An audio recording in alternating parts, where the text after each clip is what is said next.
Namah Parvati Pataye Govindanam Sankirtanam Shuklam Bharadaram Vishnum Shashivarnam Chadurbhujam Prasanna-vadanam Dhyayet Sarva-Vigno-Bashantaye Gurur Brahma Gurur Vishnu Gurur Devo Maheshwaraha Gurur Sakshat Parabrahma Tasmai Shri Guruve Namaha Guruve Sarvalokanam Vishaje Bhavaroginam Nidaye Sarva Vidyanam Dakshinamurtaye Namaha தென்னாடுடைய பெரியவா போற்றி எந்நாட்டவர்க்கும் இறைவா போற்றி சர்வஜ்ஞா சர்வவியாபி பெரியவா சரணம் மாயப் பிறப்பருக்கும் மகா பெரியவா அடி போற்றி ஜன்மாத்யஸ்ய யதோ அன்வயாதிதரதச்சார்த்தேஷு அபிஜ்ஞஸ்வராட் தேனே பிரம்மஹிருதாய ஆதிகவயே முஹ்யந்தி யத் சூரயः தேஜோ வாரிமிருதாம் யதா வினிமயோ யத்ர த்ரிசர்கோ மிருஷாம் दाम्ना स्वेन सदा निरस्तगुहकं सत्यं परं धीमहि मूकं करोति वाचालं पङ्गुं लङ्घयते गिरिं यत्कृपातमहं वन्दे परमानन्दमाधवम्. So we are seeing Srimad Bhagavatam. We have seen already the importance of Bhagavatam and the pride of Bhagavatam, Srimad Bhagavatam. So in the last session, we were seeing that how a sannyasi will be, a sannyasi's lifestyle. A sannyasi or a mahan or a jnani was not accustomed to stay at any place or any in front of any householders or residents for more than 15 seconds.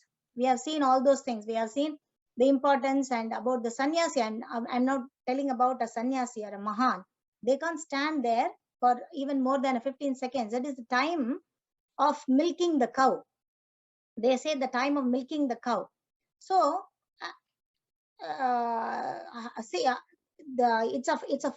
only a fortunate householder can give some alms to that a sannyasi, because he was not begging anything for his food. For his livelihood, he is not hungry or he is not begging any food. He is a mahan. So whenever he wakes up from his ecstatic condition, he will just stand before, and because of the vasana, he will keep like this, beg for alms, but he is not begging for alms actually. So a fortunate householder can only give some alms to the sannyasi. So that's how sugar. We have been talking about Shukracharya, isn't it? So that's how Shukracharya is. So sages there in Naimisharanya, they doubt how the sugar, he stays at one place. How could it be possible to stay at one place for 7 days for preaching this Bhagavatam? How is it possible for that? And another question also arises for them. See, one more question is how this Parikshit is a Maharaja. He has got roles and responsibilities and so many things, isn't it? He's a Raja, he's a king. So he has to look after the kingdom. So he has to look after everybody. So how is it possible for a Raja, an emperor or a king, to stay at one place to hear the Bhagavatam for all the 7 days from Shukracharya? So both are impossibilities. So how is it possible? So they are asking these questions. The sages in Naimisharanya, they asked these questions to sage Sutar. Sage Sutar was there. He was only describing all these things. Now, sage Sutar has to say this Bhagavatam, isn't it?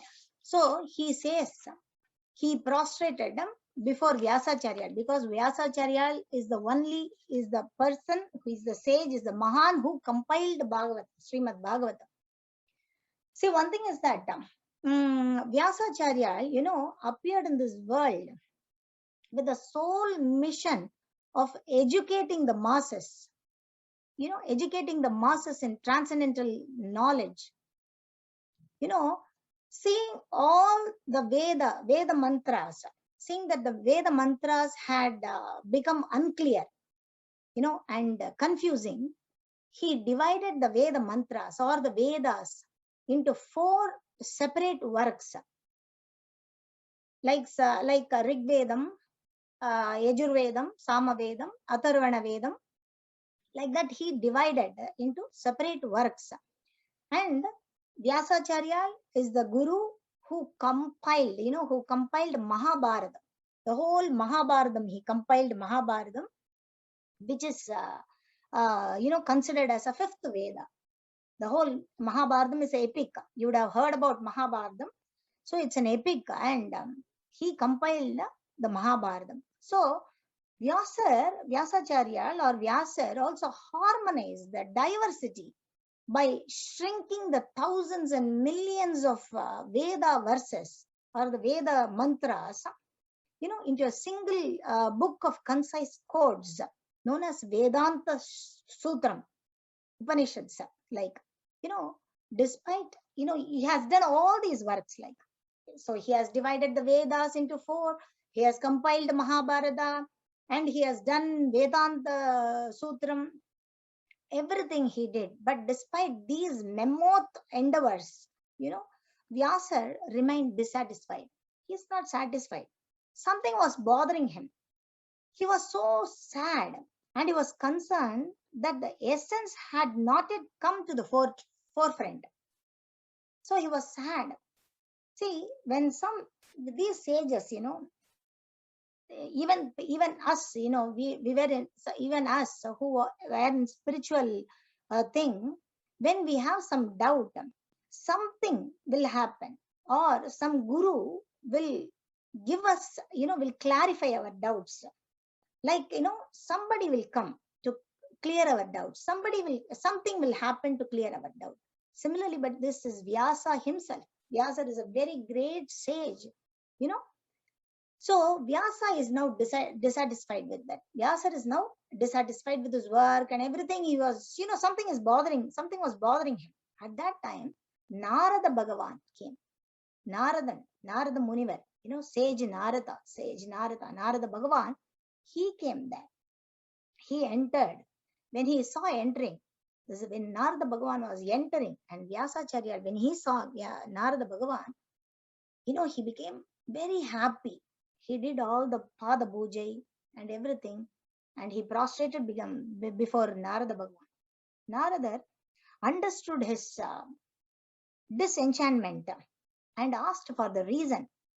Vyasa told, "Oh, you are right. You are right.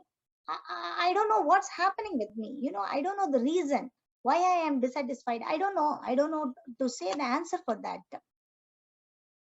Then Narada Bhagavan said, Vyasa, learned circles, all the learned circles have positively concluded that the infallible purpose of the advancement of knowledge, namely austerities, study of Vedas, sacrifices, chanting of hymn, and charity, everything culminates in the transcendental description of the Lord. You have done so many mammoth things you have done. Nobody can even imagine that type of work you have done. So many mammoth, big things you have done, like, Vedas, Upanishads, Mahabharatam, so many kind of things you have done. But you failed, you failed to glorify the Supreme Lord. You failed to glorify the Supreme Lord and highlight his name, fame, the pastimes and glories.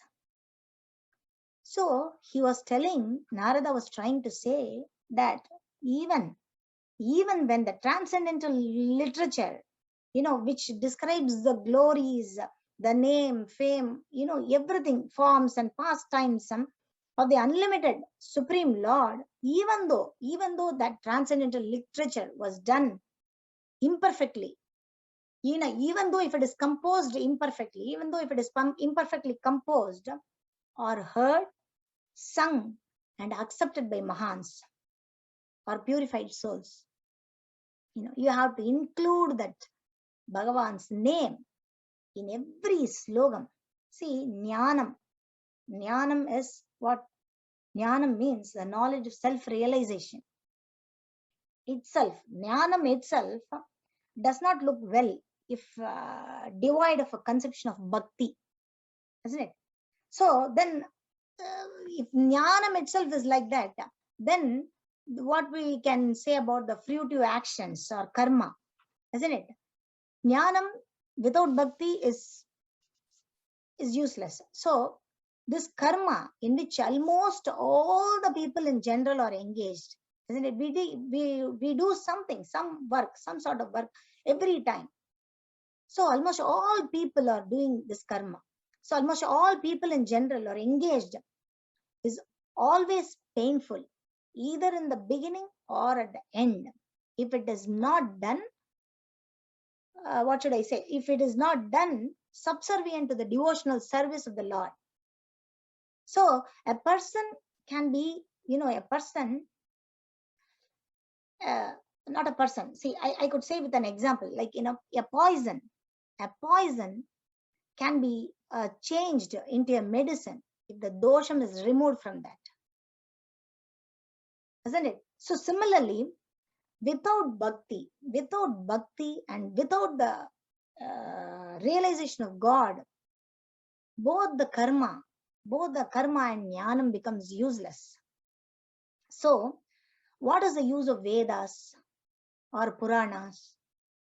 So he asked, this Narada asked Vyasa, hey Vyasadeva, Vyasacharya, you have done so many memo things. So you try to import the glories of God in each slogam. Thus Narada began to say his own story, because he started, when somebody says their own experience, then only, other people can get that, isn't it? So similarly, Narada started his own story. So he was telling to Vyasacharya his story. See, in the last janmam, in my previous birth, I was born as a son of a maid servant. I was born to a maid servant only. She used to, work in the service of Brahmanas. My father died when I was so young. So I was in a certain village, and my mother was working, as a maid servant to some Brahmanas. So I was there during the 4 months of rainy season, that is Chatur Masyam. We are hearing about Chatur Masyam, isn't it? So during these rainy months, some mahans, some sages, they came to our village. They want to stay with us, and they came to our village. They were all, they were all following the principles of Vedanta. So they are called as sages or mahans. So they came to our village. My mother, what happened is she handed over me to those Brahmanas. Brahmanas means mahans, those sages, and asked me to engage myself in doing their personal duties, help them do service to those mahans and those sages who has come to our village.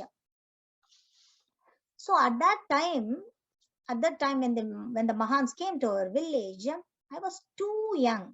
I was too young in the sense I don't know even the directions, like, which is east, which is west. So that type of, I was too young. But I did, I always do whatever my mother says to me. I was so obedient. So I did every service to them. I used to go with them. I used to do everything. See, seeing that, seeing my baby talks, I was so babyish, I was so childish, and seeing my baby talk, like Malalai Chol, we say in Tamil, Malalai Chol. So seeing my baby talks, they become very happy. See how this young, lad who helps us in every, in everything. So although they were impartial by nature, the sages or mahans are impartial by nature, they blessed me with their causeless mercy. As far as I was concerned, what happened is, as far as I was concerned, I was self-controlled. I threw all my toys, attachment to the sports, even though I was so, I was a boy. As a boy, what will happen? They used to play. They used to have toys around. But he said, Narada said that I used to throw all the toys. So I did, even I did not speak more than required. So due to their costless mercy, what happened? They told all about Gopala Charitam. Gopalan means Krishna. Krishnan, Gopalan. He has got a lot of names. Thousands and thousands of names. All the names come from him only. From the Paramatma. Isn't it? So from Gopala Charitam, they talked about, they said that Gopala Charitam, all about the Krishna Charitram. They even told that Bhagavan is the only Rakshakan. Rakshakan means protector. Bhagavan can only protect us. Nobody else can do. Okay. So they told that Bhagavan is the Rakshakan. And one day even they went beyond, like, they allowed, they permit me to take the remnants. Remnants means Uchishtam. Uchishtam is a reminder. So whatever they take, food, they take the food and the remainder food they left in the plate, isn't it? So they permit me to take that remnants of their food. And by doing so, all my sins, karmas, past karmas, everything at once eradicated. Everything is gone. So by eating the remnants of the Mahans and by listening, attentively to the attractive glories of the Gopala Charitam, Krishna Charitram, my taste towards the personality of the Godhead, isn't it, increased. So I was so much attracted to, Krishna. I was so much attracted to Paramatma at every step. So I was so attached to these sages. I had, strong faith in them. They used to get up at, 4 o'clock. Every day they used to get up at 4 o'clock. And I used to get up at 3:30 itself. And I will run with them. They will do all the daily routines, Nithya Karmanushtanam. They will do all the Sandhi. They will take bath in the river, and I will take all the clothes, and I will, do all things, all the personal service to those sages. And I will always run behind them. See, I got attached to those sages. One day what happened? When I woke up, they were gone. They were gone. I cried. I couldn't see those people, isn't it? Those sages. So I cried. And I went to my mother and I cried so bitterly. Oh, mother, see, they have gone and I have to go in search of them. I have to go. But my mother said, I was the only son. So my mother said, every day I used to see your face. Without seeing your face, I can't live. See, you are my only son. So you could not go behind them. So you could not go in search of them. So you have to be with me. And you are the only son. But my thing is that, I will always obey my mother. I won't disobey. So I thought, okay, I'll be with her. I don't want to disobey my mother. So I stayed with her. One day, what happened when she went to milk the cow early morning, she was bitten by a snake and she died. My mom, that is, Narada was saying that my mother died. I never cried. I thought my Prarabdham, see, Sanchita karma is over. My karmas are all over, but my Prarabdha karma still remains. My Prarabdha karma is my mother. She also passed away. And that is also over now. So I stayed there because of my mother only. Now after she passed away, I went towards north, seeking and searching. I crossed many villages. I crossed many rivers, mountains. I went towards north.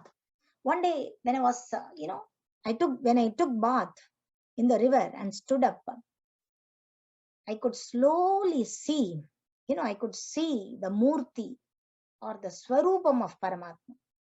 Swarupam of Bhagavan inside me. I could see that. First, I could see the Charanam. See, we can also feel like that.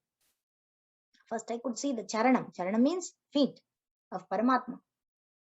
And then his hip. And then his chest, his neck. And then his beautiful, resplendent face, his crown, his studs, golden studs, and his compassionate, very, very compassionate eyes. I could see him inside. I could see the Paramatma inside. This is all because of the grace of Bhagavan, grace of the Mahans, because of the, Bhagavat-Sravanam, Bhagavat Kathāśravaṇam. That's what is very important. Because of the Bhagavat Kathāśravaṇam from Mahans. For a few days, I was completely in ecstatic mood. That is, I was dwelling, seeing Bhagavan inside. And suddenly, one day, what happened? It disappeared. It vanished. It went off. I couldn't see anymore. I cried bitterly, I cried, like a baby I cried. But I heard a divine voice saying that you will have this much of darshan only at this janma, at this birth, in this birth. So in the next birth, you will take birth as Narada, son of Brahma and Saraswati, isn't it? So son of Brahma, and you will come and clear the doubts of Vyasacharya. Now Narada Bhagavan is saying this. He is in the Vyasa's hermitage. And he is saying that now I come here to clear your doubts. So this is the janmam I have taken. So thus Vyasacharya became very happy. Thus, having received a wise counsel, Vyasacharya went on to compose Srimad Bhagavatam, which, this Bhagavatam, which magnified and zeroed in on the essence of Vedas. So now Vyasacharya felt very satisfied after composing Bhagavatam. If you say, I could say an example like, if one tries to draw a picture, he's drawing, and after that, if he's seeing, he'll be so satisfied. Like that, Vyasacharya felt very much satisfied in his endeavor to provide the light of knowledge to the lost souls of Kali Yuga. The current age is Kali Yuga.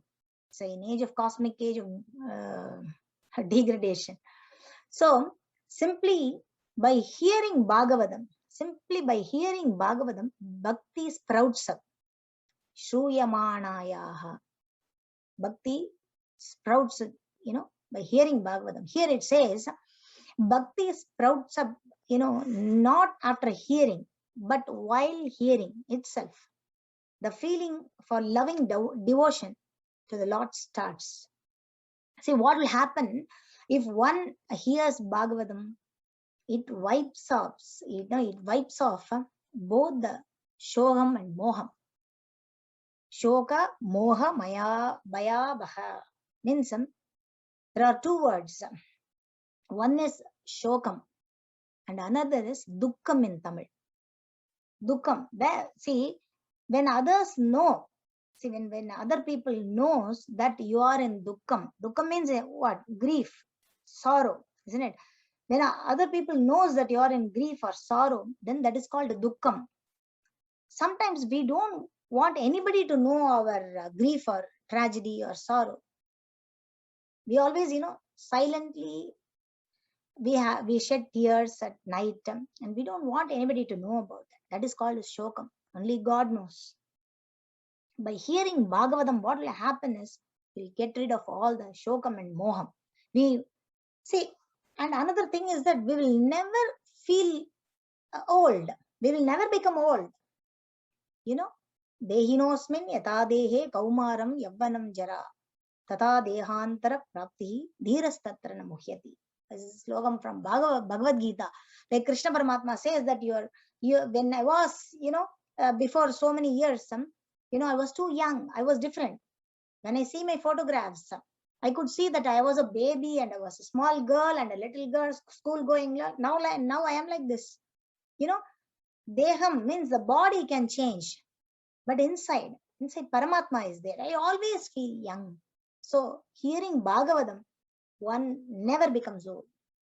And all our nerves becomes all right. It's all said. See, it will remove all the material miseries which are superfluous to him.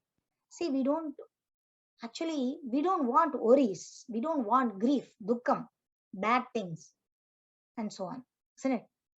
Bhagavatam is the only remedial measure. So this is why Vyasacharya compiled Srimad Bhagavatam. He elevates us to know the ultimate truth by hearing Bhagavatam. He elevates us to know the ultimate truth. So having compiled Bhagavatam, now he has compiled Srimad Bhagavatam. See, whenever one has done some work, he wanted to show to somebody. That is how it is. The process is like that, isn't it? He will get satisfied only. And this is a very spiritual thing. Very, very beautiful thing. Bhagavatam is a very beautiful thing. And he wants to tell to somebody. He wants to say, he wants to, tell somebody. But the person who is hearing, should be a good patram. Means should be a good listener. She should understand. They should understand. See, the student or whomsoever who are telling, they should understand the way it's written, isn't it? So he wanted to, tell Srimad Bhagavatam. Vyasa wanted to teach Bhagavatam to his son Sugar. Sugar is the right person. But when he was born, Sugar left home. Fearful of his, potential material influences. But Vyasacharya arranged to lure him back by having, beautiful verses of Srimad Bhagavatam recited within the earshot. So Sugacharya was indeed attracted to return and subsequently heard the entire Srimad Bhagavatam from his father. So later, Sugacharya met Maharaja Parikshit and narrated the entire Srimad Bhagavatam to him in 7 days. So during this discourse, like, he was telling Srimad Bhagavatam to Parikshit. During that discourse, Vyasacharya and the sage Sutar were both present. See, having grasped the entire narration, now sage Sutar later recited it to the sages in the Naimisharanya, headed by Shaunaka Munivar, Shaunaka Rishi. So now the Shaunakadigal in the Naimisharanya asks, why should Parikshit come to the banks of river Ganga? Okay, he is a great Maharaja, he is a great king. Now, sage Sutar, now he starts the story of Parikshit, how Parikshit was born and how he was protected by Paramatma, Krishna Paramatma in the womb of Uttarai itself. So Parikshit was a son of Abhimanyu and Uttarai. And this Abhimanyu was a son of Arjuna, Pandavas, Yudhishthira, Bhiman, Arjunan, Nakulan, Sahadevan. So Abhimanyu was a son of Arjuna. So Bhagavan protects Parikshit not only from the fire. Fire is Narayana-astram. Narayana-astram is fire. But because he wants at least one person, he left at least one person to hear Bhagavatam. That's why he protected Parikshit. See, because Bhagavatam is the only medicine, Bhagavatam is the only medicine in this horrorful Kali Yugam. See how a person gets rid of a dangerous disease by eating only a small tablet. The tablet is only this much. The medicine is only this much. Pill is only this much. But it, you can get rid of a dangerous disease. Like that. This is like that. Hearing Bhagavatam removes all our sufferings. Now, in order to narrate the story of the birth of Parikshit, Sage Sudar now narrated the events, events at the conclusion of Kurukshetra battle. That is the Bharata Yuddham, which in where the Parikshit was born. So Kurukshetra war or the Bharata Yuddham happened for 18 days. 18 days where the Kauravas were killed by Pandavas. But Ashwathaman belongs to this Kaurava group, and he was the commander-in-chief for the last half a day of the 18-day Kurukshetra battle. He was the commander-in-chief for the half of the last day. So he was a son of he is the son of Dronacharya. Ashwathama who is the son of Dronacharya, and he could not take it. He could not take the loss. So he wanted to show. So in order to show his gratitude and to please his master means this Duryodhana. Duryodhana is his master, Yajaman. So Ashwathama thought he could kill Pandavas for all the he could kill Pandavas, and and if he kills the Pandavas, then Duryodhana will be automatically pleased. So he thought in that way, Ashwathama.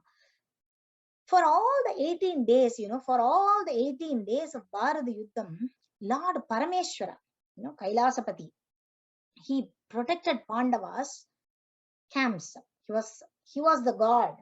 He was a security guard. For all the 18 days, he was protecting the Pandavas' camps. So in the last day, after everything was over, Shiva, that is Parameshwara, was not there.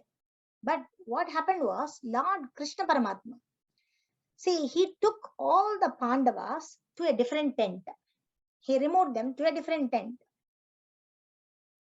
So, but this Ashwathama, he did not know. He was thinking that all the Pandavas were inside the tent.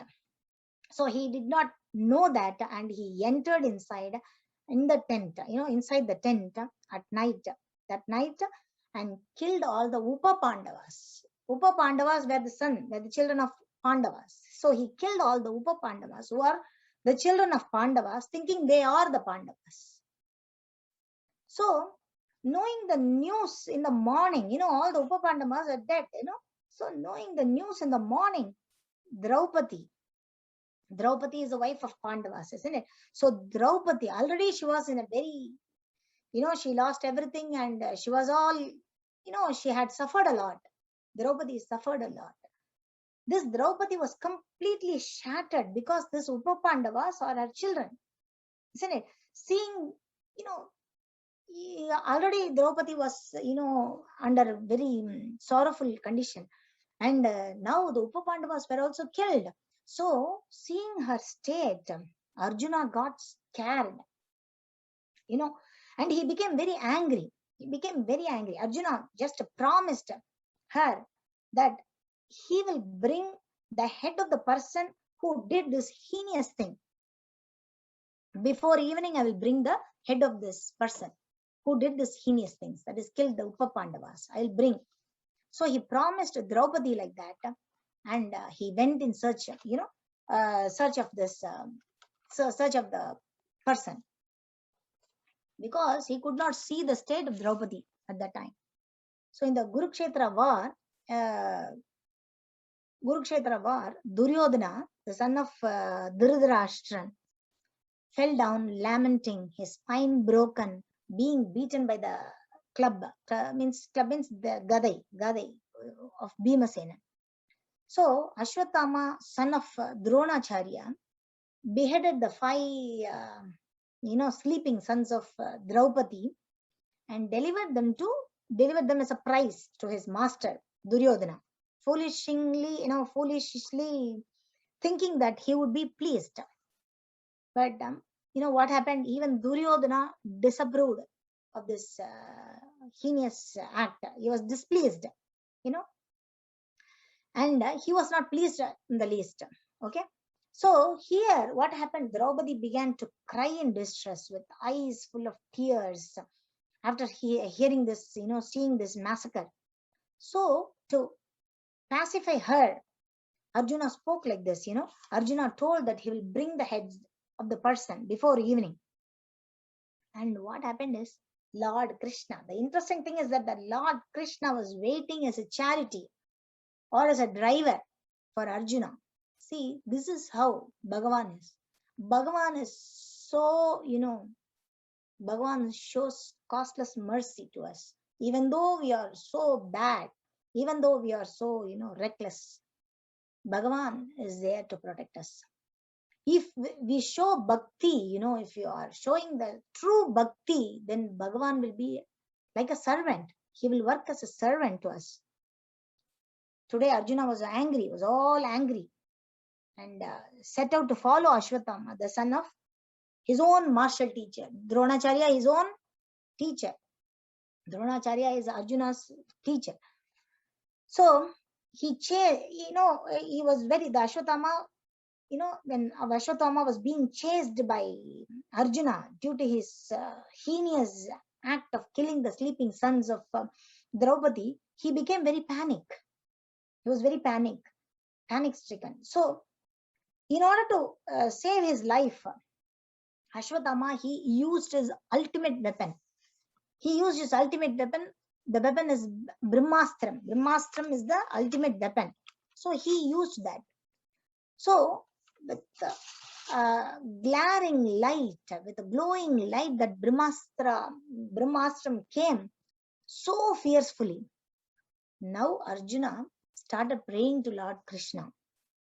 Krishna said, Ashwatthama has helplessly done this, being afraid of imminent death, of his imminent death. So he doesn't know how to retract the Brahmastram. Though Dronacharya was the teacher of both Ashwatthama and Arjuna, Dronacharya only taught Arjuna how to retract the Brahmastram. He never taught his own son Ashwatthama how to retract the Brahmastram. So Arjuna, only another Brahmastram can counteract this weapon. So subdue this Brahmastram with your own Brahmastram. Okay. Now the rays of two Brahmastrams, combined, great, the great circle of fire, the radiations of atomic energy, it can destroy the whole, the whole cosmic situation. So seeing this, Krishna ordered Arjuna to retract, because he knows how to retract the Brahmastram. So he asked him to retract both the Brahmastram weapons. Arjuna did that. Now Arjuna, blazing in anger, tied Ashwatthama, bounded him with ropes like a pig. Now Krishna, looking on, on with this, beautiful lotus eyes, he says to this Arjuna, you should not show mercy. You should not show mercy, for he has killed the innocent boys in the sleep. Furthermore, I have personally heard that you promised your wife, that is Draupadi, that you will bring the head of this culprit, assassin. He's an assassin. So kill him immediately. But Arjuna said, Arjuna is a great soul. See, he says, he doesn't like to kill, he doesn't like to kill him because he's a Brahmana. He's a Brahmana. So he says that I will entrust this fellow to my wife, Draupadi. And whatever she feels right, she can do. Okay. So I will entrust him to my wife. So Lord Krishna here, what happened is, Lord Krishna encouraged Arjuna outwardly just to test Arjuna's sense of duty. It is not that the Arjuna was incomplete in his sense of duty, nor was Lord Krishna unaware of Arjuna's sense of duty. But Lord Krishna put to test many of his pure devotees, just to magnify the sense of duty. So Lord Krishna was a guru, isn't it? Was a Kathāśravaṇam. He has preached Bhagavad Gita to Arjuna. Arjuna was his Sishya in one way, and Bhagavan was the Guru. That is, Lord Krishna is his Guru. So he wanted to test his Sishya. He wanted to test him. He wanted to test Arjuna in this critical situation. Krishna has preached him. Tasmad Sastram Pramanena Karya Karyavas. Because whatever Sastram says is good. Even though if I tell wrong, you should not take it. Only whatever Sastram says, it is the good thing. It's a correct thing. So now Arjuna proved he is a great soul. He is a good Shishyan. So he never did anything to that Brahmanan. So he entrusted him to his wife Draupadi. But what happened, Ashwatthama was even ashamed of himself doing all this, killing all the small Pandavas, babies, children. He himself was ashamed. So he leaned his head like this. He was standing before Draupadi and he leaned his head like this. Draupadi could not see his face. So he lifted his face like that. She lifted his face like that and Draupadi looked at him. See, although she be grieved, for the murder of her sons, and although the murderer was standing before her, was present before her, she could not, withdraw the due respect generally offered to the Brahman or the son of a Brahmin or Brahmana Bandhu. See, this is due to her mild nature and she is a great soul. So she said, release him, okay? Release him, for he is a Brahman and our spiritual master. See, moreover, it is Dronacharya's mercy that you have learned the art of throwing and controlling the arrows. So if you kill him, you also get the Brahmasabam, isn't it? Brahmasabam. We don't want to get that. Already we have suffered a lot. Vamasva bhava, kripaya nanamacha, means Draupadi is aware of the dharmam, good-hearted lady. She's a good-hearted lady. She prostrated before Ashwatthama, the killer, the assassin. She told that the Guru's son, why should I not kill? He is not my Guru. Arjuna said that he is not my Guru. His father is my Guru. But what Draupadi said is, she told that Guru's son is no different than a Guru.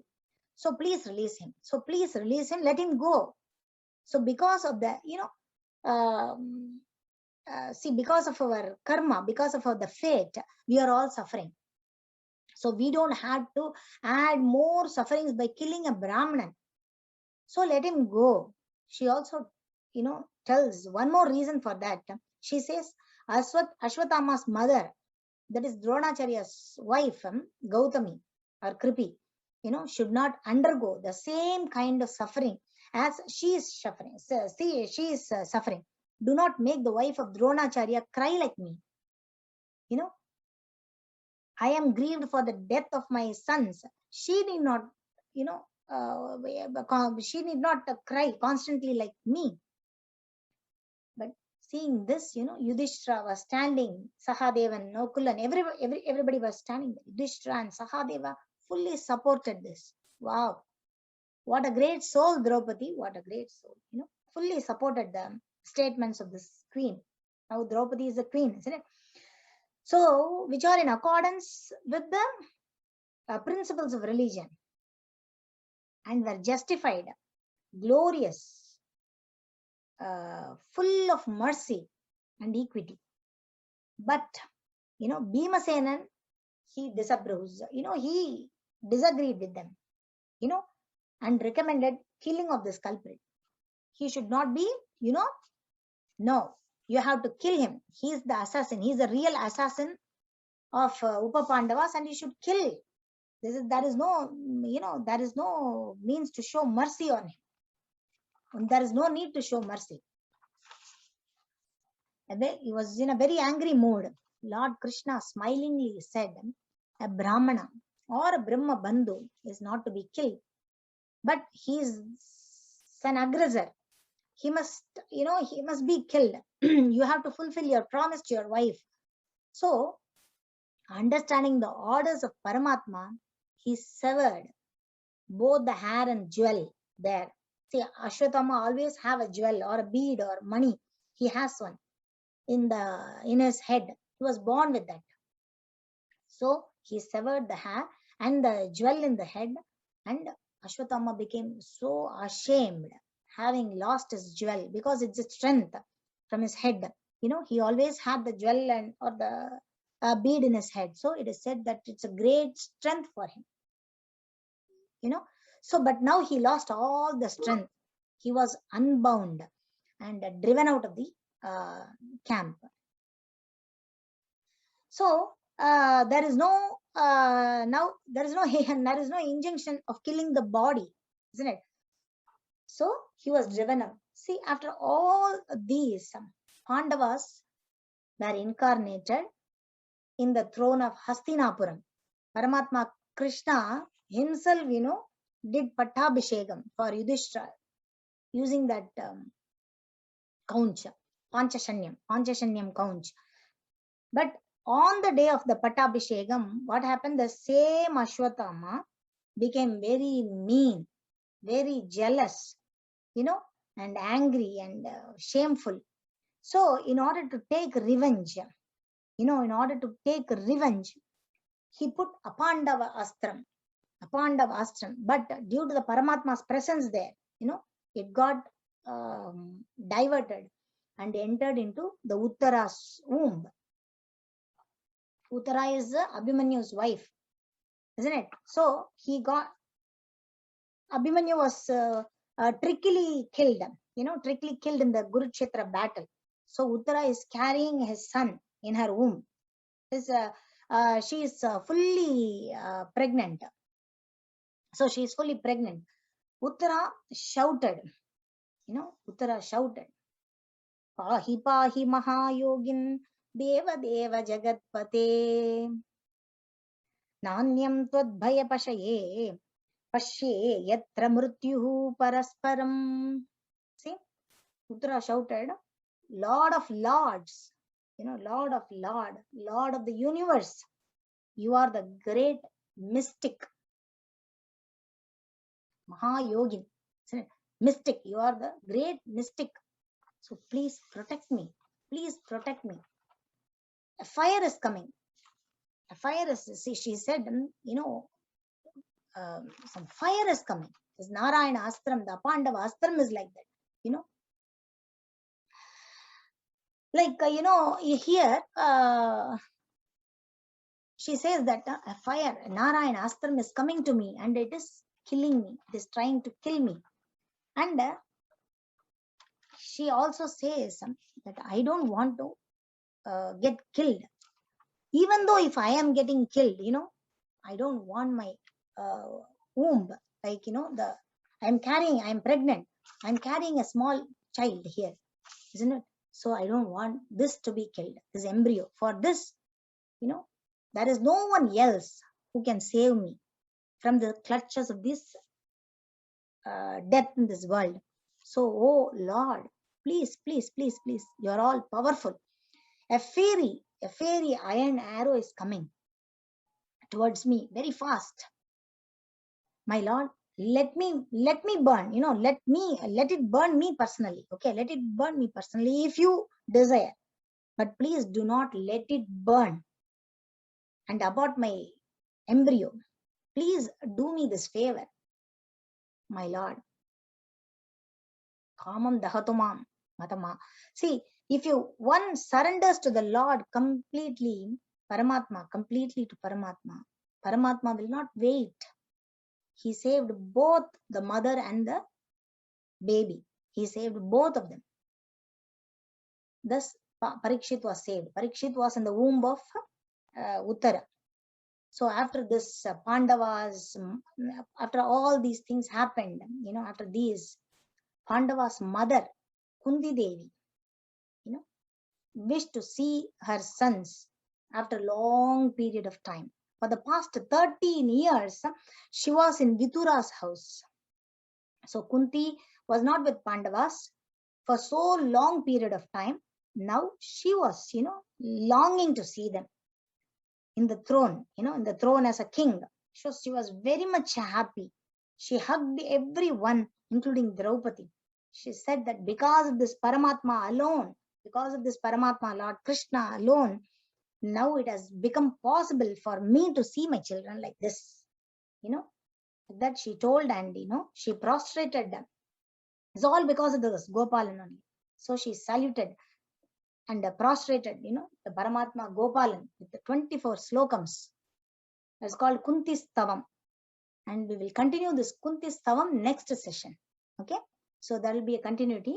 And this Kunti Stavam will start in the next session. So I will close this session with Purnamadam, and we will see in the next session with all other things, with all the Srimad Bhagavatam.